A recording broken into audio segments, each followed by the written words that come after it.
The polished marble floor of Harmony Point Station reflected the stars outside its vast observation windows. The space station, constructed at the neutral point between three major galactic territories, had been designed to inspire awe and humility in equal measure. Its grand rotunda housed the massive circular negotiation table, where 17 representatives of the conquered sat in various states of anticipation and impatience. Admiral William Carter stood at the entrance to the chamber, his weathered face betraying none of the anxiety churning in his stomach. Beside him, Ambassador Susan Grant adjusted her formal diplomatic attire, a tailored navy blue suit that represented Earth's unified government.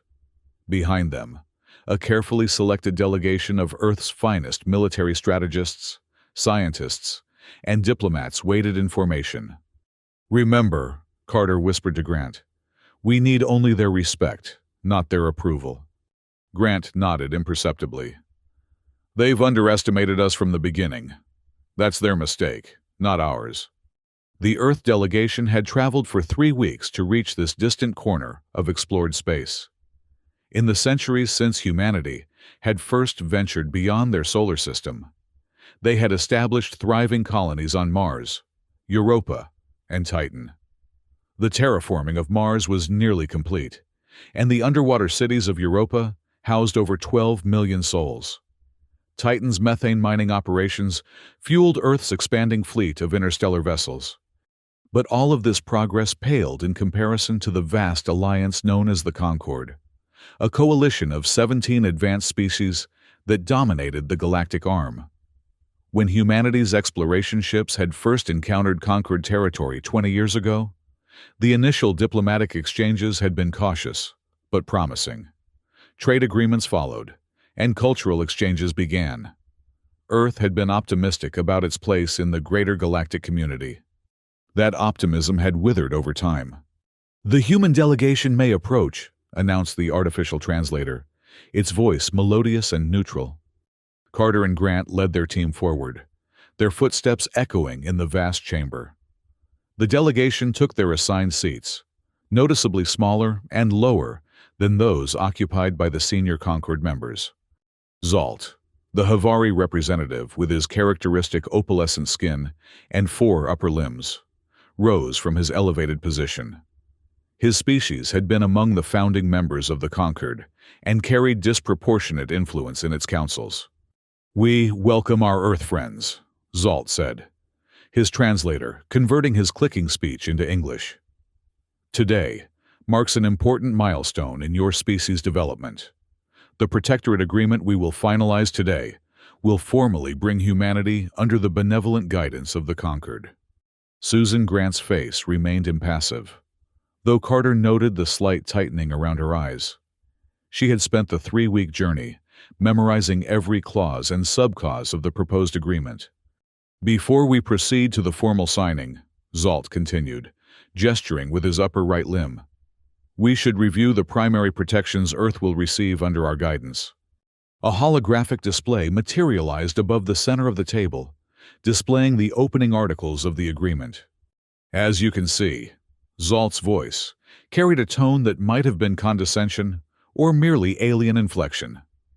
"Article 1 establishes Earth's protected status. Your colonies and outposts will receive the full defensive capabilities of the conquered fleet. Your trading vessels will operate under our banner, safe from pirates and rogue entities." Grant examined the display with practiced calm, though her right hand tapped a subtle rhythm against her thigh, a signal to Carter that something was amiss. "Article 2 outlines the technological exchange program," Zalt continued. "The Conquered will provide carefully selected technological packages suited to humanity's development level. Our scientists have identified 67 technologies that humans may safely integrate over the next 30 Earth years." Carter noticed General Vrigg, the Zeraxian military representative, shifting uncomfortably in his seat. The reptilian officer's scaled head tilted slightly, his vertical pupils fixed on the Earth delegation with what Carter recognized as contempt. The Zeraxians had been the most openly dismissive of humanity's military capabilities during previous exchanges. Article 3 addresses resource allocation. Zalt's voice grew firmer. Earth's colonies will contribute a reasonable 30% of their mineral extraction and 40% of rare elements to the conquered pool. In exchange, humanity will receive development credits toward future technology packages. Susan Grant stood, interrupting Zalt mid-sentence. The Havari's sensory tentacles rippled in surprise. "I have reviewed the complete agreement," Grant said, her voice clear and steady. "And I must inform the conquered that Earth finds these terms fundamentally unacceptable." A murmur rippled through the alien delegation. General Vrigg's translator couldn't keep up with his rapid hissing, but the sentiment was clear enough. Zalt's skin darkened slightly. "Ambassador Grant, perhaps you misunderstand. This is the standard protectorate agreement offered to all developing species. The terms are quite generous, considering humanity's limited technological advancement." "We understand perfectly," Grant replied. "Earth is being offered protection it hasn't requested in exchange for resources it requires for its own development. We're being offered technological scraps, while our scientists are prevented from pursuing independent research. We're being asked to surrender our autonomy for the privilege of becoming a client state." The chamber fell silent. Carter watched the various reactions around the table. Surprise from some, anger from others, and from a few, a glimmer of what might have been respect. Zalt's voice hardened. "The alternative to conquered protection is isolation. Ambassador, the galaxy is vast and filled with dangers your species cannot yet comprehend. Without our guidance, humanity would be vulnerable to exploitation or worse." Grant smiled thinly. "That sounds remarkably like a threat. Representative Zalt?" "Merely a statement of reality," Zalt replied. "The agreement before you represents centuries of accumulated wisdom in managing interspecies relations. Your objections reveal only your species' inexperience in galactic diplomacy." Carter watched as Susan Grant straightened to her full height. Though she stood a head shorter than the Havari representative, she seemed to fill the chamber with her presence. "The Earth delegation has a counter-proposal," she said. "We propose a treaty of mutual recognition and non-interference. Earth will respect conquered boundaries, and the conquered will respect Earth's sovereignty. Trade negotiations can proceed on a case-by-case basis between willing partners." General Vrigg slammed a clawed hand on the table. His translator struggled to keep pace with his outburst. "Absurd! The humans propose to treat with us as equals? Their greatest warships would be obliterated by even our patrol vessels. Their colonies are fragile bubbles that could be punctured with minimal effort. They should be grateful for our protection." Ambassador Grant turned to the general, her expression cooler than the vacuum outside. "And yet here we are, General, invited to this table. Either we belong here as equals, or we do not belong here at all." Zalt raised all four hands in a calming gesture. "Ambassador Grant, please understand that your proposal is unprecedented. No emerging species has ever—" "Earth is not like the others," Grant interrupted. "We have studied your histories. Representative Zalt, we understand that the conquered has been expanding through this model of protectorates for nearly a millennium. But humanity will not surrender its independence. Not for protection, not for technology, not for anything." She turned to Admiral Carter, who gave her a subtle nod.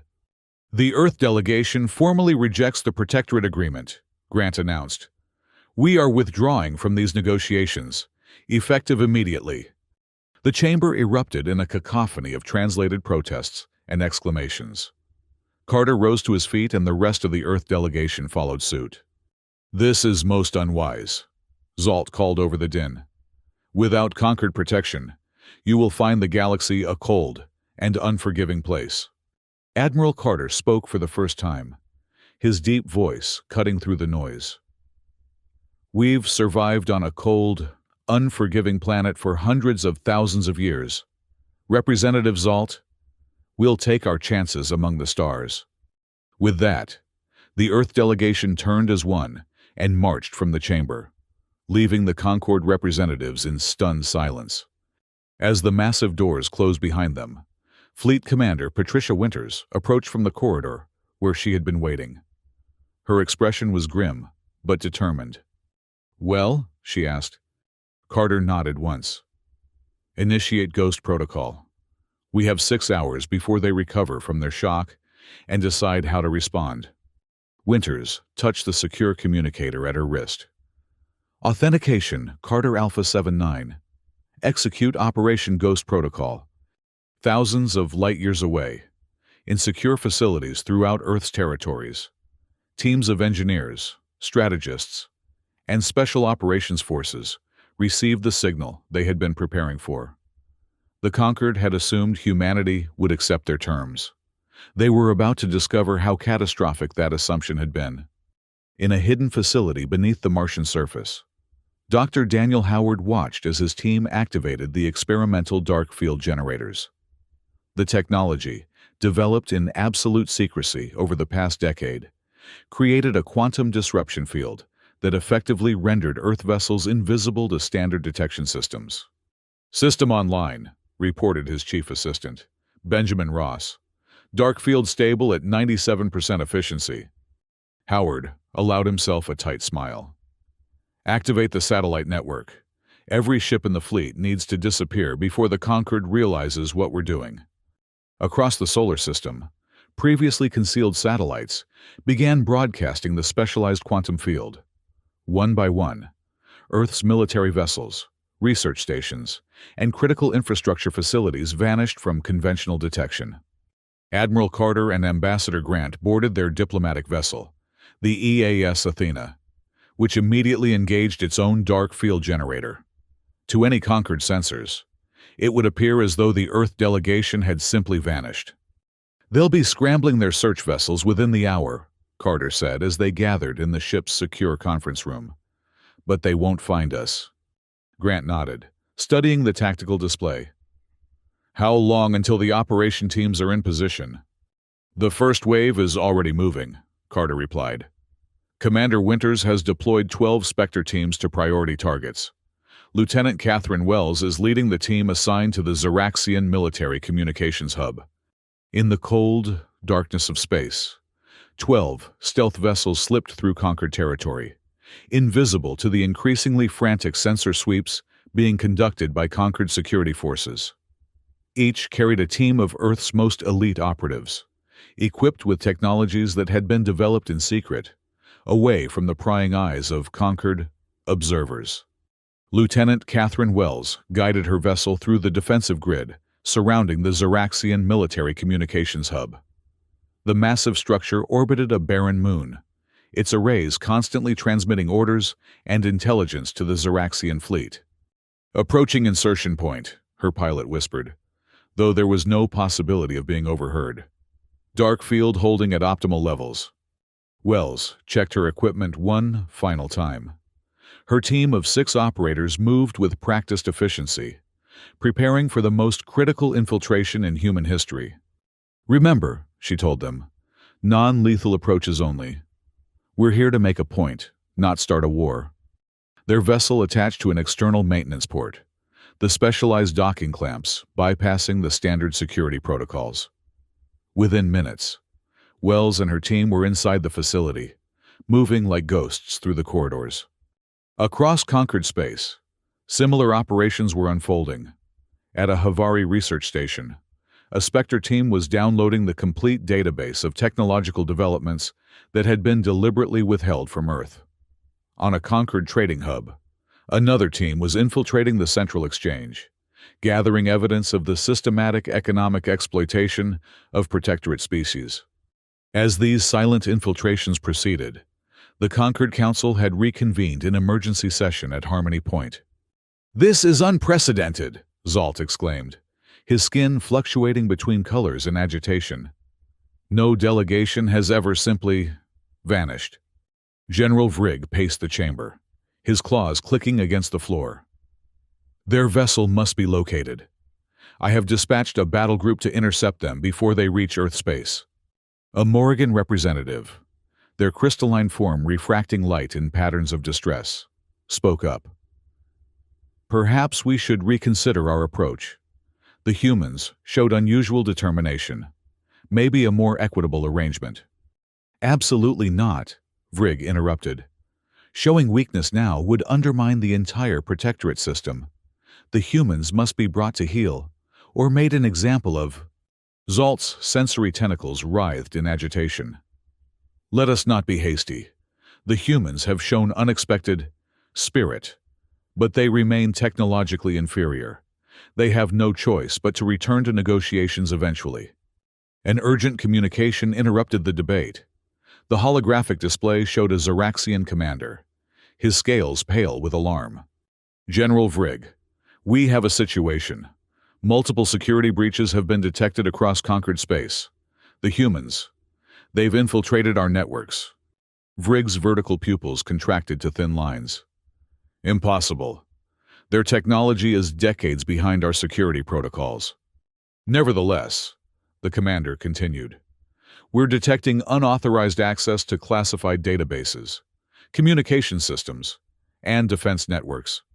They're gathering intelligence at an unprecedented rate. The council chamber erupted in chaos as more reports flooded in. Infiltrations at research stations, phantom vessels slipping past defense grids, critical systems experiencing unexplained fluctuations. How is this possible? Zalt demanded. Their ships should have been detected the moment they approached our facilities. On board the Athena, Admiral Carter and Ambassador Grant monitored the unfolding operations. The tactical display showed green indicators for all 12 Spectre teams. Phase 1, complete, reported Commander Winters. All intelligence targets acquired. Teams are extracting on schedule. Carter nodded, his expression grave. Proceed to Phase 2. Across conquered space, the Spectre teams shifted from intelligence gathering to strategic disruption. Using the data they had acquired, they began inserting carefully designed algorithms into conquered systems, not to destroy, but to demonstrate vulnerability.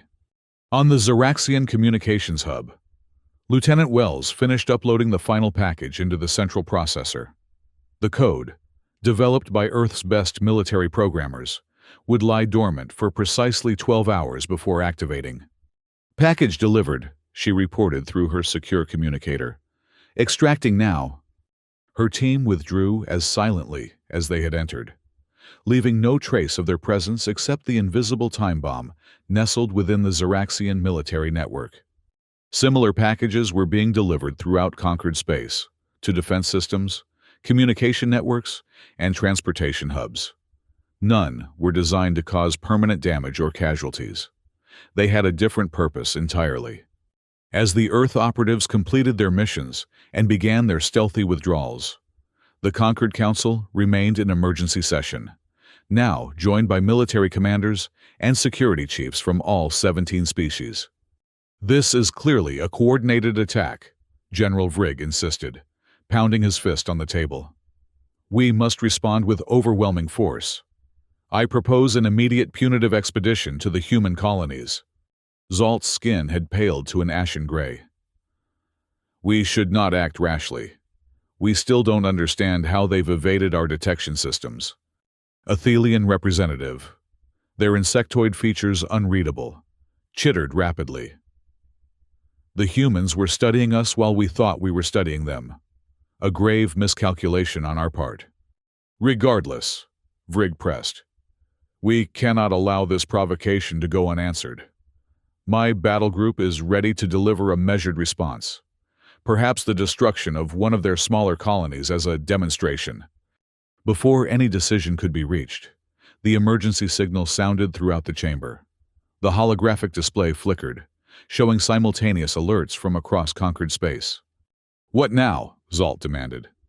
The reports flooded in. Conquered vessels, suddenly unable to engage their propulsion systems.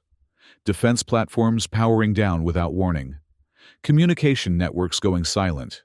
Transportation hubs experiencing system-wide failures. We're under attack! General Vrig roared. But there were no explosions, no casualties, no destruction of conquered property. Just the systematic, temporary paralysis of conquered military capabilities. On the bridge of the Athena, Admiral Carter watched as reports confirmed the successful activation of Package Omega, the culmination of Operation Ghost Protocol. All Zeraxian military vessels have been immobilized, Commander Winters reported, a note of wonder in her voice. Their entire fleet is dead in space. Havari defense platforms are offline across 3 sectors, added Lieutenant Commander Alan Rodriguez. Their emergency protocols have failed to restore functionality. Communication blackout confirmed across 67% of conquered military channels, said Communications Officer Tara Jackson. Civilian networks remain unaffected. Carter nodded, his expression solemn. Transmit the message.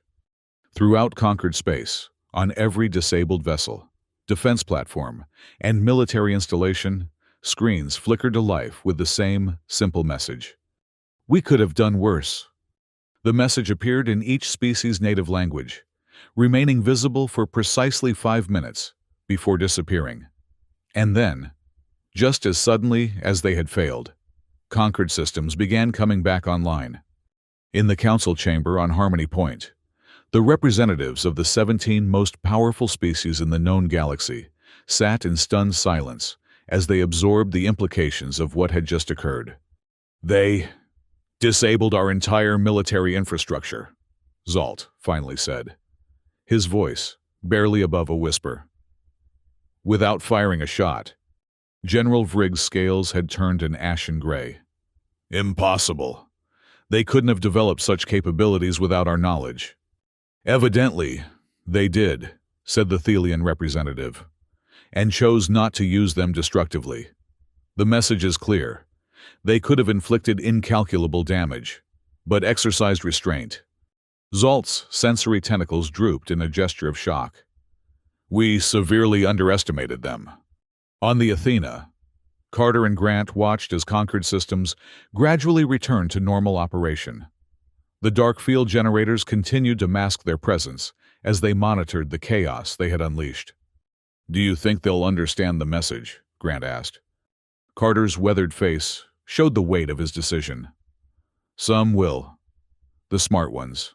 The reasonable ones.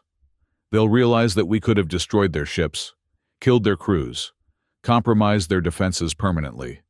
Instead, we gave them a 6-hour demonstration of vulnerability, with 0 casualties. And if they don't understand? If they choose retaliation instead? Carter's expression hardened. Then, Package Epsilon is ready. But I don't think it will come to that. They're too logical to start a war they now know they might lose. The following days passed in tense silence. The Earth delegation remained hidden, monitoring Concord communications as their leaders grappled with this new reality. The 17 species fractured into factions, those advocating immediate military response, those calling for renewed negotiations on more equal terms, and those simply trying to understand how humanity had developed such capabilities in secret. General Vrigg led the hardliners, demanding a punitive expedition to teach the humans their place. But his position weakened considerably when intelligence reports revealed that the Earth operation had penetrated the supposedly impregnable security of the Zeraxian High Command itself. Zalt, ever the pragmatist, gradually shifted toward the moderate position. The Havari had not survived for millennia by choosing losing battles, and the evidence suggested that conflict with humanity might be exactly that. 7 days after Operation Ghost Protocol, the Athena's communication system detected an encrypted transmission on a frequency that had been included in the Earth delegation's original diplomatic package, a channel for emergency communications. We're receiving a message from Harmony Point, reported Communications Officer Jackson. It's authenticated with Zalt's personal code. Carter and Grant exchanged glances. Let's hear it, Carter said. Zalt's translated voice filled the bridge, noticeably lacking its former condescension. To the representatives of Earth, the Conquered Council requests the resumption of diplomatic communications. We propose new negotiations, to be held at a location of your choosing, with terms to be discussed as equals. We await your response. Grant smiled for the first time in days. They blinked. Carter nodded. Now we dictate the terms. Ambassador Grant composed the response herself, specifying Earth itself as the location for new negotiations, specifically the historic Palais des Nations in Geneva, where centuries of human diplomatic history would serve as a potent backdrop. The Concord Council, after brief deliberation, accepted. 2 weeks later, as summer bloomed in Switzerland, the 17 representatives of the Concord arrived on Earth, many setting foot on a human world for the first time. They were greeted with impeccable diplomatic courtesy, though the military presence was unmistakable. The negotiations that followed would later be known as the Geneva Conference, resulting in the historic Earth Accords that redefined humanity's relationship with the galactic community. Ambassador Grant led the Earth delegation with Admiral Carter at her side. The terms they presented were firm, but fair. Mutual recognition of sovereignty, equitable technology exchange, fair trade practices, and, most importantly, the dissolution of the protectorate system in favor of a true alliance of equals. The era of protectorates is over, Grant declared during the opening session. Earth will not accept second-class status, nor will we impose it on others. The future of interstellar relations must be built on mutual respect, not patronizing protection. The negotiations were not easy. Centuries of conquered expansion had been built on the protectorate model, and some species were reluctant to abandon a system that had served them so well. But the demonstration of Earth's capabilities had fundamentally altered the power dynamic. General Vrigg, still seething with wounded pride, attempted to derail the proceedings several times. We still have not confirmed the full extent of human capabilities, he argued during one particularly heated session. This could be an elaborate bluff. Admiral Carter fixed the Xeraxian with a steady gaze. Would you like another demonstration, General? Perhaps something more personal this time? The implied threat was clear, and Vrigg's objections became noticeably less frequent afterward. As the negotiations progressed, Dr. Daniel Howard was invited to give a carefully redacted presentation on the principles behind the dark field technology, a gesture of good faith that impressed many of the Concord scientists. The technology, he explained, had been developed based on obscure theoretical papers published by Havari researchers centuries ago, concepts the Concord had deemed impractical and abandoned. Human persistence, Howard noted with diplomatic understatement, sometimes leads us to solutions others might overlook. The final agreement, signed after 3 weeks of intense negotiation, transformed the relationship between Earth and the Concord. Earth would join as a full member, not a protectorate. Technology exchange would be reciprocal and comprehensive. Trade would be conducted on equitable terms, and perhaps most significantly, all existing protectorates would be offered the opportunity to renegotiate their status. As the 17 representatives of the Concord and the Earth delegation gathered for the formal signing ceremony, Ambassador Grant stood beside Zalt, the dynamic between them utterly transformed. Your species has changed the course of galactic history, Zalt acknowledged, his translator conveying a tone of reluctant respect. For the better, I hope, Grant replied. Time will tell, but I must ask, how did you develop such capabilities without our knowledge? Our observers were monitoring all your research facilities. Grant smiled. All the ones you knew about. Humanity has a long history of preparing for the worst while hoping for the best. Admiral Carter, standing nearby, added, and we have an even longer history of resisting those who would subjugate us. It's practically in our DNA. The signing ceremony was broadcast throughout Earth's territories and across conquered space. As Grant and Zalt pressed their thumbs to the authentication panel, a human tradition the Conquered had graciously accepted, a new chapter in interstellar relations began. In the months that followed, the ripple effects of Earth's stand against the Conquered transformed the galactic political landscape. Other species, long resigned to protectorate status, began demanding renegotiations of their own. The Conquered, recognizing the changing tide, began a comprehensive review of its expansion policies. Lieutenant Catherine Wells and her Spectre team received commendations in a classified ceremony. Their role in averting an interstellar war, never to be publicly acknowledged. Commander Winters was promoted to Admiral, tasked with developing a new framework for Earth's defense strategy as an equal member of the galactic community. Dr. Daniel Howard continued his research, now collaborating openly with scientists from across the Concord. The dark field technology, once Earth's most closely guarded secret, became the foundation for new advances in quantum physics that benefited all species.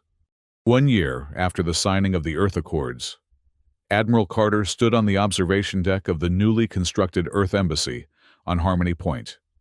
The massive structure, built to the highest standards of both human and Concord architecture, symbolized humanity's new status.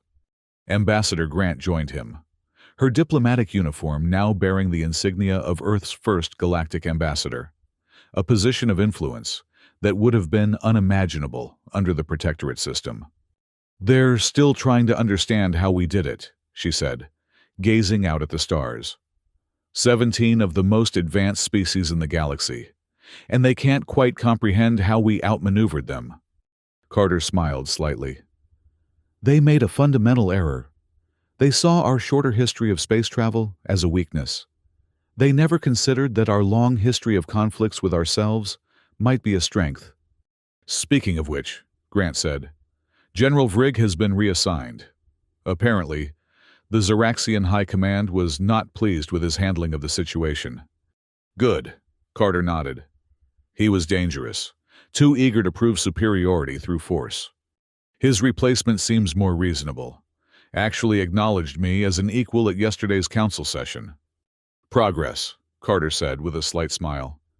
They stood in companionable silence, watching as vessels from across the galaxy navigated around the massive space station, each following traffic patterns that now included Earthships as full and equal participants. "We took an enormous risk," Grant said quietly. "Operation Ghost Protocol could have backfired spectacularly.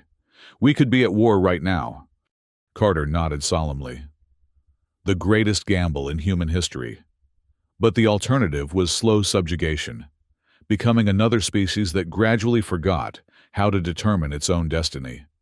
"Do you think they'll ever try to restore the old system? Try to put us back in our place?"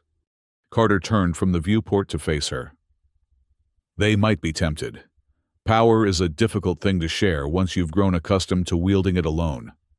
"And if they do?" "Then we'll remind them, Ambassador, that humanity walks its own path among the stars. Always has. Always will." As night fell on Harmony Point, the Earth Embassy blazed with light, a beacon of a new era in galactic relations. Inside, humans worked alongside representatives of all 17 conquered species, forging connections and building alliances that would have been impossible under the old system. The message humanity had sent still echoed in the collective memory of the conquered. We could have done worse. It was both warning and promise, a declaration that humans would defend their freedom with all their ingenuity and determination, but would always prefer peace to conflict, cooperation to domination. In the decades that followed, that philosophy would transform the galaxy. The protectorate system gradually gave way to a more equitable alliance. Species that had been relegated to subordinate status for centuries found their voices and their places at the galactic table. And humanity, the upstart newcomers who had dared to walk out of peace negotiations, became respected architects of a more just cosmic order. Admiral William Carter would not live to see all these changes unfold.